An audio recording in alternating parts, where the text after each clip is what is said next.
Honey child, ladies and gentlemen of the jury, hear ye, hear ye, hear ye. Come to order, because court is now in session. And today, I got some mail hot off the presses, straight from the desk of the Honorable Presiding Judge for and in the Ellis County District Court, the 443rd Judicial District, of which judge is assigned to and presides over the criminal case against Cora Jake's husband, Richard Brandon Coleman. And Lordy have mercy, y'all. I'm beginning to think there's a dead cat on the line somewhere in this case. And if you want to know what's in this judge mail and why I feel like something loosey-goosey is going on in this case, you better stick around. Hi there, I'm Professor Blackmore, and welcome back to my channel and to my series entitled Potter's House PedoFiles.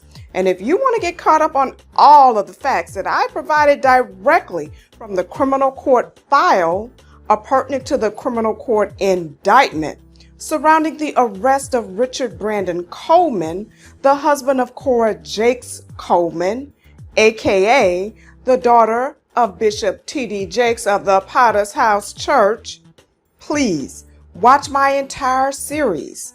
And you'll also want to make sure you subscribe to my YouTube channel, honey child, and click the bell so you'll be notified when I follow up on this case, because another hearing is set to take place on October the 4th, 2022.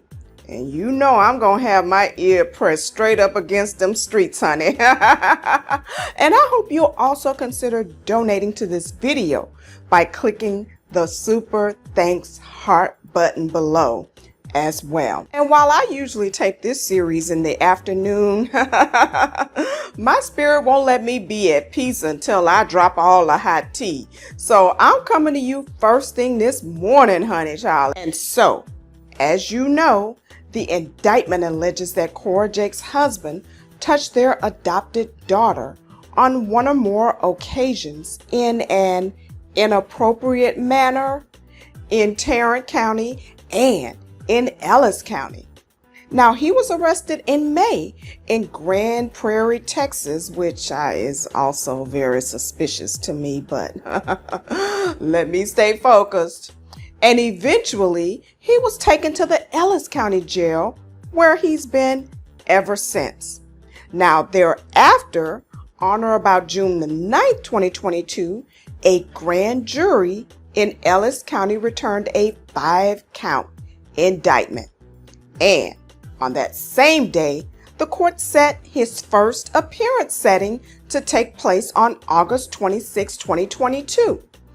And the setting notice also made reference to the attorney that had been appointed on the case to represent Brandon Coleman. Now, on or about June the 10th, 2022, as reflected in this precept, this paperwork was served on Brandon Coleman in the Ellis County Jail. Now, on that same day, Brandon Coleman drafted this handwritten document expressing his desire in the strongest possible terms to dismiss the attorney from his case. Now, the motion clearly indicates that there is a breakdown in communications between him and the appointed attorney. And so it makes it seem as if they had actually communicated. Now, I personally heard Brandon Coleman recently say during an interview after he filed this motion that he had never spoken to the attorney. And so these two things cannot be true. And I honestly feel as if he's doing himself a disservice by doing all of this talking. But anyway, y'all. And so I'm not certain whether his reasons for wanting to get rid of this attorney are valid or not. But he has stated his desire nonetheless in writing, and he's filed it with the court. But it was not until September the 6th, 2022, that the attorney filed the proper paperwork with the court in the form of a proper motion to withdraw as attorney so that matter could be brought to the court's attention and addressed in open court with the judge. Now, the attorney asked the court to grant the motion without the need of a hearing. But obviously, something about this raised the judge's eyebrow, and he set the matter for a hearing that was set to take place yesterday, September the 29th, 2022 at 1:30 p.m., which would be just a few days prior to the already set second appearance hearing, which is set to take place on October the 4th, 2022. Now, the judge could have taken Brandon Coleman's request to get rid of this attorney up at the same time as the October the 4th hearing.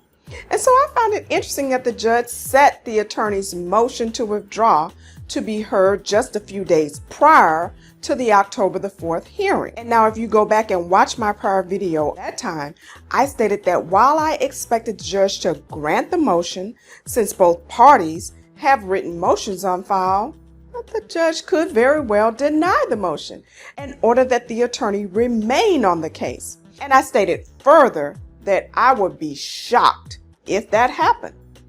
And you won't believe this, but the judge did not grant the motion. And so let's just go over some of the things that we can see from this docket sheet, including the judge's handwritten notes from the September the 29th court proceedings that I just feel are not in the furtherance, in my opinion. They're not in the furtherance of justice being done. Now, that's just my opinion. I'm just, But anyway, y'all. Now, because of COVID, we've gotten comfortable with what I call COVID court. And in my opinion, things don't play out the same way as they do when you have all of the parties right there in the courtroom, right there in front of the judge, so that you can cut through all of the BS and get down to the heart of the matter. And I expected that if the judge was going to go through the hassle of setting the matter to be heard, that they would have a proper hearing in which the sheriff would actually bring the defendant over from the jail so everybody could be in the same room. Now, in my experience in courts in Texas, there is not a time, not one time, that I will step into a courtroom without making sure I have a court reporter and that every single word is being documented on the record. And so I just feel as if most criminal court proceedings should go forward with a court reporter. Maybe not so much so all the time in civil courts, but in criminal courts, whenever a hearing is set, when most hearings are set in a criminal case, those hearings should go forward with a court reporter so that all of the matters can be documented on the record. But there are times when it doesn't happen. And this is something that Brandon Coleman could more readily request if he's actually in the court and can see all of the people who are actually there, i.e. can see that a court reporter is sitting there taking down the court record. And this is the disadvantage that he has in not knowing the law. And I don't see that this attorney would make sure that it was on the record either. And so this notation made by the judge on the docket sheet at the time of the hearing seems to indicate that Brandon Coleman remained in custody and he appeared at the hearing from the jail via WebEx.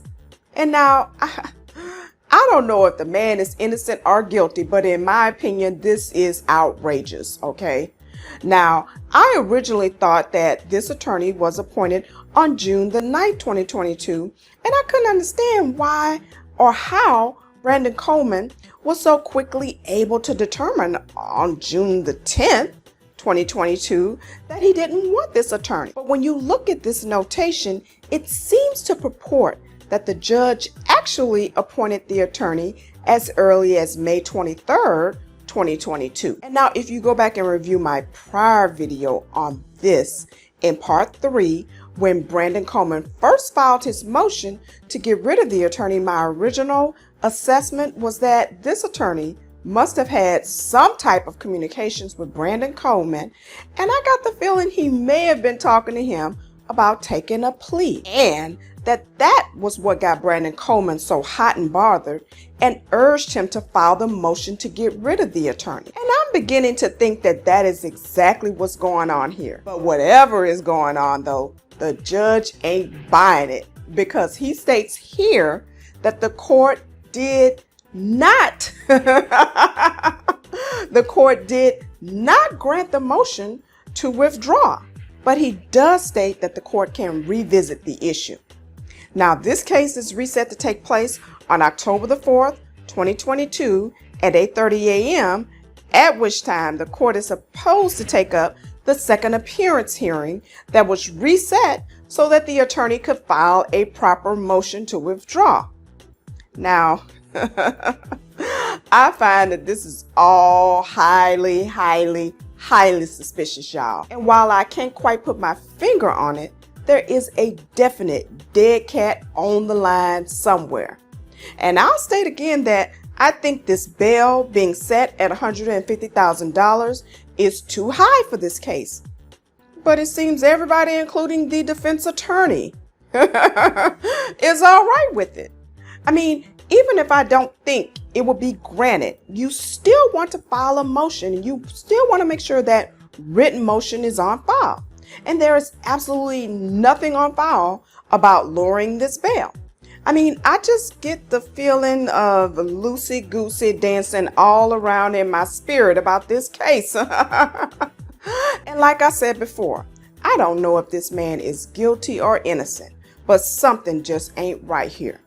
And now, I don't know if this is true, but Brandon Coleman stated that he only lived in that house in Ellis County with Cora Jakes and the children for 1 month. So let's take a listen to that. Where were you when that occurred? Were you in your home in Ellis County, or were you still staying with the Jakes in their guest home when these allegations came about? We at the time we had our own home. Okay. And how long did you live there prior to these allegations? Not even a month. Not even a month. And how did you acquire the home? Did you and Cora purchase the home? Was it gifted to you? I mean, do you remember? Yeah, it wasn't gifted. Okay. So you got a mortgage, you purchased the home. Yeah. Okay. And so I just don't see how, if most of these allegations most likely took place in Tarrant County, why instead of Tarrant County, this case ends up in Ellis County. And so for me, it's just beginning to have the feel of an inside job, but I can't quite put my finger on it. But as you know on here, I just ask and report, and I let you decide. So what do you think? Do you think this is an inside job somehow? I know everybody's saying that they think that Cora Jakes set this boy up, but I'm sorry. There are too many pieces to put together, and I certainly just don't think she's smart enough to put all this together. But somebody orchestrated this. You have to have a lot of people who are agreeing to, with a wink and a smile, sign on to this. And I just don't think that she has the wherewithal to put all this together. But I begin to think somebody is behind all of this. And so please let me know by leaving your comments in the comment section below. And I hope you'll also give me a big thumbs up. And I hope you'll also consider donating to this video by clicking the super thanks heart button below. And while you're there, I want to also ask that you please subscribe to my YouTube channel and click the bell so you'll be notified whenever I come back with more hot tea drama on this case. And please also follow me on TikTok and Instagram.